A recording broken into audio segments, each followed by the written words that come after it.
நம்மளோட இன்ட்யூஷன், நம்ம உள்ளுணர்வு நம்மள எப்போவாது தப்பான வழிக்கு கொண்டு போயிருக்கான்னு யோசிச்சிருக்கீங்களா?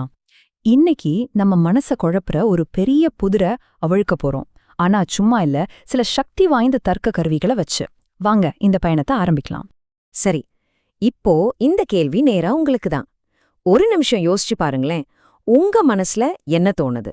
90% இல்ல அதை விட அதிகமா? நிறைய பேர் அப்படிதான் நினைப்பாங்க. ஆனா இந்த மாதிரி நேரத்துல நம்மளோட உள்ளுணர்வு எப்படி நம்மள ஏமாத்துதுன்னு தான் நாம இப்போ பார்க்க போறோம். இந்த புதிரோட விடைய கேட்டா கண்டிப்பா ஆச்சரியப்படுவீங்க.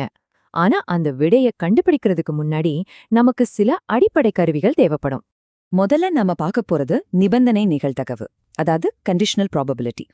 இத ஒரு ஃபார்முலாவா பார்க்காம நமக்கு புதுசா ஒரு தகவல் கிடைக்கும்போது நம்மளோட சிந்தனையை எப்படி மாத்திக்கணுங்கிற ஒரு வழியா பார்க்கலாம்.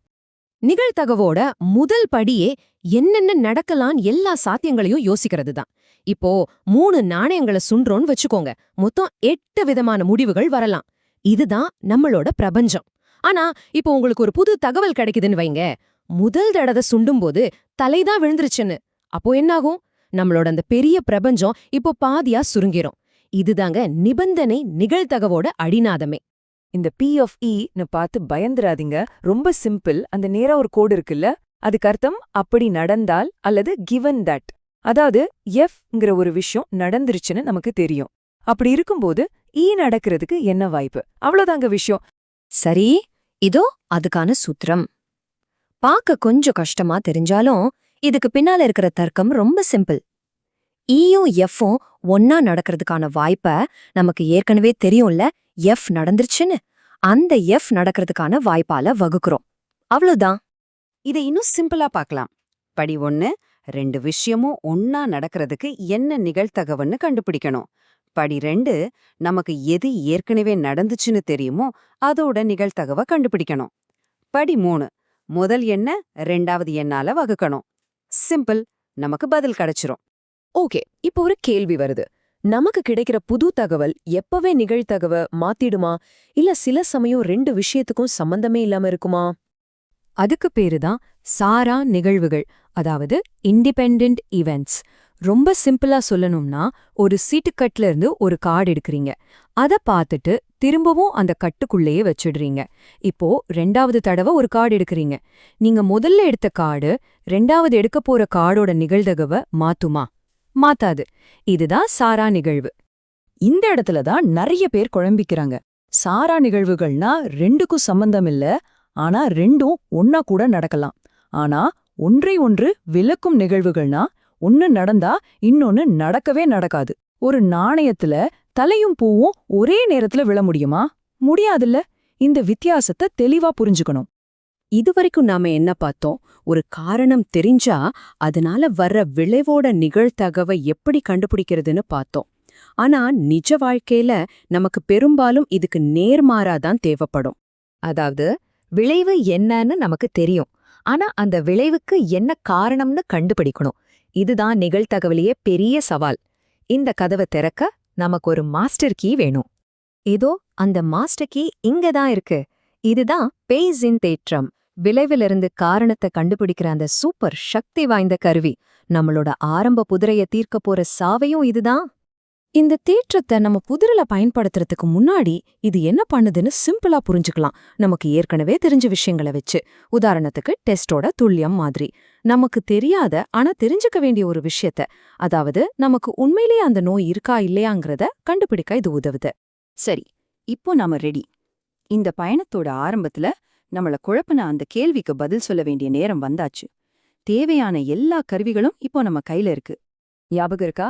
அந்த புதிர் 0.1% மக்களுக்கு தான் HIV இருக்கு. பரிசோதனை 90% துல்லியமானது. உங்களுக்கு பாசிட்டிவ்னு வந்தா உண்மையிலே நோய் இருக்க எவ்வளவு வாய்ப்பு? வாங்க இப்ப நம்மகிட்ட இருக்கிற கருவிகளை வச்சு இந்த கேள்விய உடைச்சு பார்க்கலாம். சரி, முதல்ல இந்த புதிரை கணக்கு போடுறதுக்கு ஏத்த மாதிரி மாத்திக்கலாம். ஈனா ஒருத்தருக்கு நோய் இருக்குன்னு அர்த்தம். அதோட வாய்ப்பு ரொம்ப ரொம்ப கம்மி, வெறும் 0.001. இ டேஷ்னா நோய் இல்லைன்னா அர்த்தம். அதோட வாய்ப்பு 0.999. இப்போ ஏனா டெஸ்ட் பாசிட்டிவ்னு வருது.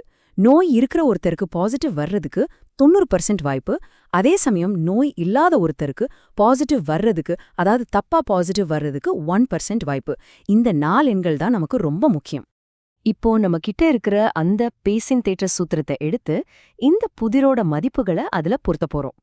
பாருங்க, நம்ம கண்டுபிடிச்ச அந்த 4 எண்களையும் இந்த சூத்திரத்துல கரெக்டா அதோட இடத்துல வைக்க போறோம். சரி, வாங்க கணக்கு போடலாம். சூத்திரத்தோட மேல இருக்கிற பகுதி உண்மையிலே நோய் இருந்து பாசிட்டிவ்னு வந்தவங்கள குறிக்குது. கீழே இருக்கிற பகுதி மொத்த பாசிட்டிவ் முடிவுகளையும் குறிக்குது. அதாவது உண்மையா பாசிட்டிவ் வந்தவங்களையும் தப்பா பாசிட்டிவ் வந்தவங்களையும் சேர்த்து. இதோ பதில் வந்துருச்சு. வெறும் 8.3%. என்னது 90% நினைச்சோம்ல? நம்ம உள்ளுணர்வு சொன்ன பதிலுக்கும் உண்மையான பதிலுக்கும் எவ்ளோ பெரிய வித்தியாசம் பாத்தீங்களா? இது உண்மையிலே ரொம்ப ஆச்சரியமான ஒரு முடிவு. ஏன் இவ்ளோ கம்மியா வருது? காரணம் ஒன்னே ஒண்ணுதான். அந்த நோய் ரொம்ப ரொம்ப அரிதானது. அதாவது அடிப்படை விகிதம் ரொம்ப கம்மி. அதனால 99.9% ஆரோக்கியமான மக்களுக்கு அந்த 1% தப்பான பாசிட்டிவ் வரும்போது அந்த எண்ணிக்கை உண்மையிலேயே நோயிருந்து பாசிட்டிவ் வர்றவங்களோட எண்ணிக்கையை விட பல மடங்கு அதிகமாயிடுது. இதுதான் இந்த புதிரோட மொத்த ரகசியமே. இது ஏதோ ஒரு கணக்கு புதிர் மட்டும் இல்ல. இது நிச்சயமற்ற தன்மையில எப்படி சரியா யோசிக்கணும்னு நமக்கு கத்துக் கொடுக்குது. மருத்துவ நோயறிதல்ல இருந்து நம்ம ஜிமெயில்ல வர ஸ்பாம் வடிகட்டி வரைக்கும், ஏன் செயற்கை நுண்ணறிவு வரைக்கும் இதே தர்க்கம்தான் வேலை செய்யுது. புதுசா ஒரு ஆதாரம் கிடைக்கும்போது நம்ம நம்பிக்கைகளை எப்படி மாத்திக்கணுங்கிறதுக்கான ஒரு பாடம் இது. C.S. பியாஸின் இந்த சக்தி வாய்ந்த மேற்கோளியுடன் இந்த விளக்கத்தை முடிச்சுக்கலாம். நிகழ்தகவுகளின் கோட்பாடு என்பது தர்க்க அறிவியலை எண்களை கொண்டு கையாள்வதுதான். ஆமாங்க, நிகழ்தகவுங்கிறது வெறும் எண்கள் கிடையாது. இந்த நிச்சயமற்ற உலகத்துல தெளிவா சிந்திக்கிறதுக்கான ஒரு வழி. இது உங்களை இன்னும் அதிகமா தெரிஞ்சுக்க தூண்டும்னு நம்புறேன்.